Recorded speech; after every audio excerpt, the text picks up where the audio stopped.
अगर आप भी चाहते हैं कृष्ण कुमार म्यूजिक औराई की वीडियो सबसे पहले आप तक पहुंचे तो हमारे चैनल को सब्सक्राइब जरूर करें, साथ में बेल आइकन को दबाना ना भूलें। साथ ही वीडियो पसंद आए तो लाइक जरूर करें।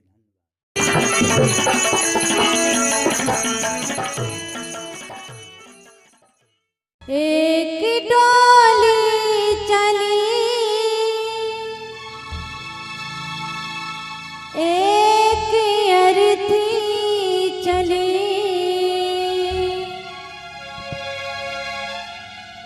एक डोली चली एक अर्थी चली,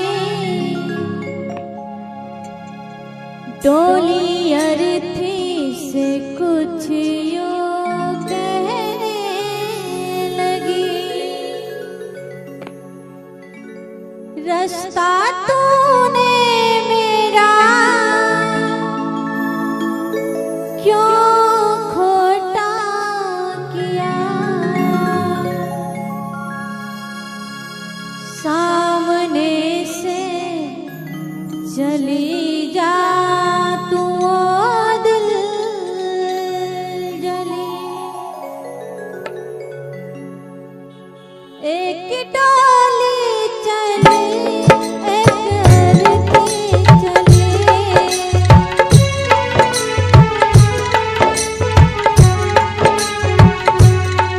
एक डोली चली एक अर्थी चली,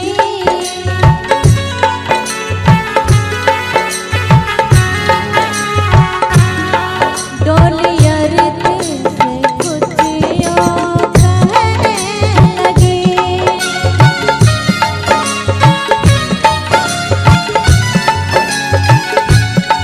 डोली अर्थी से कुछ यूं कहने लगी,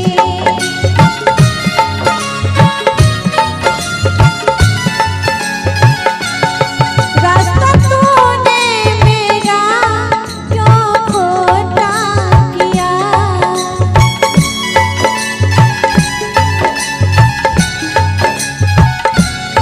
रास्ता तूने मेरा क्यों खोटा किया,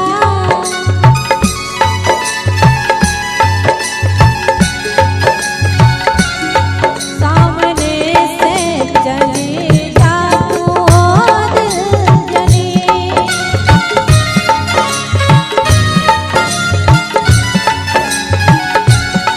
सामने से चली जा तू ओ दिल जली,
चार तुझ में लगे चार मुझ में लगे, फूल तुझ पे चढ़े फूल मुझ पे चढ़े,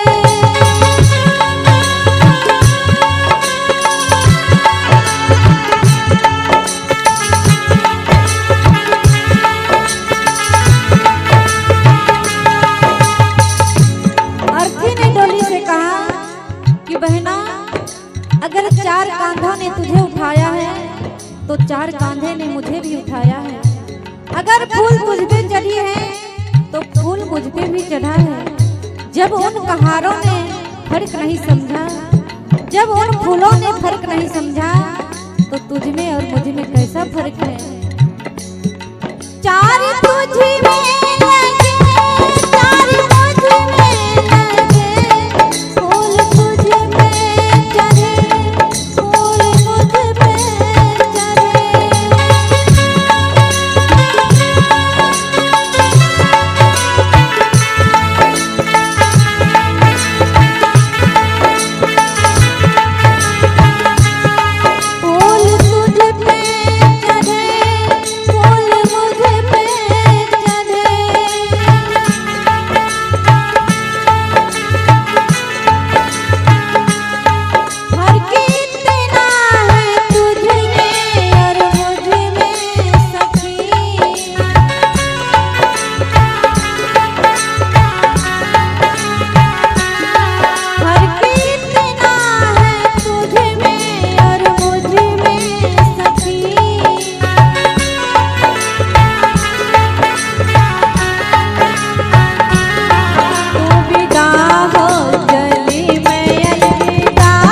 हाथ में भी चूड़ी है।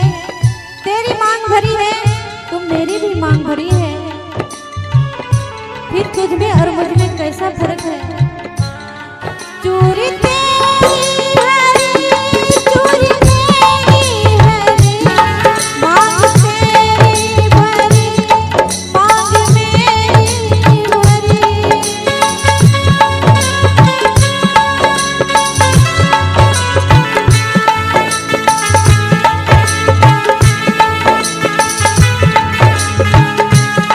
फर्क इतना है तुझ में और मुझ में सखी।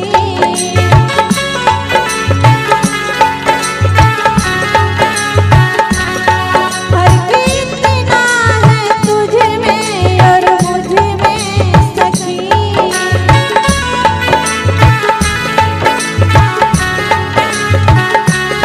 तू जहाँ में चली मैं जहाँ से चली।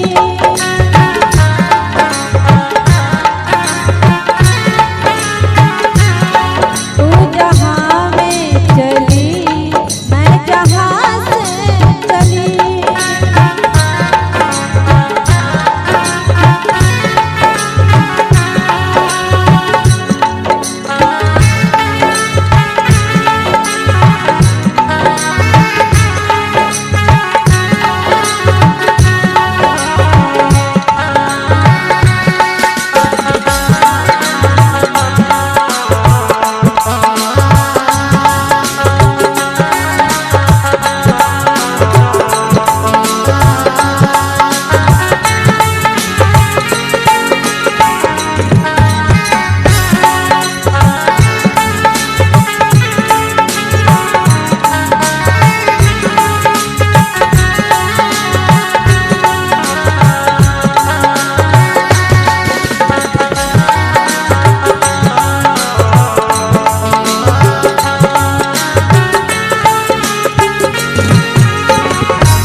और मैया जी, हर स्त्री की ये कामना रहती है कि मैं जब भी मरूं सुहागन मरूं, अपने पति के कंधे पर जाऊं।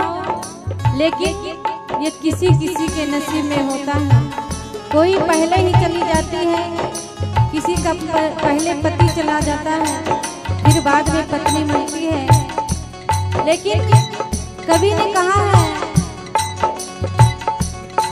तुझे देखे पिया तेरे हंसते पिया, मुझे देखे पिया तेरे रोए पिया।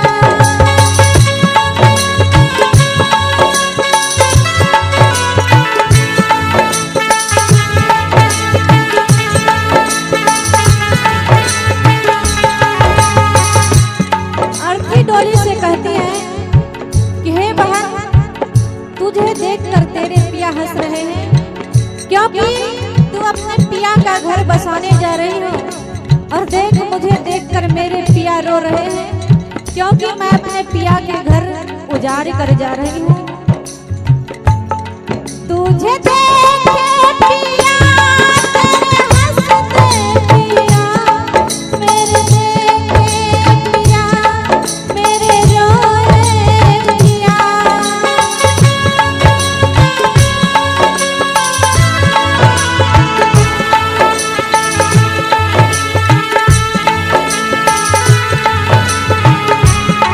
मुझे देखे पिया मेरे रोए पिया।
लकड़ी तुम्हारी डोली में भी लगी है और लकड़ी मेरी अर्थी में भी लगी है, और लकड़ी तेरी भी सजी है और लकड़ी मेरी भी सजी है। जब इन लकड़ियों ने फर्क नहीं समझा तो तुझ में और मुझ में क्या फर्क है।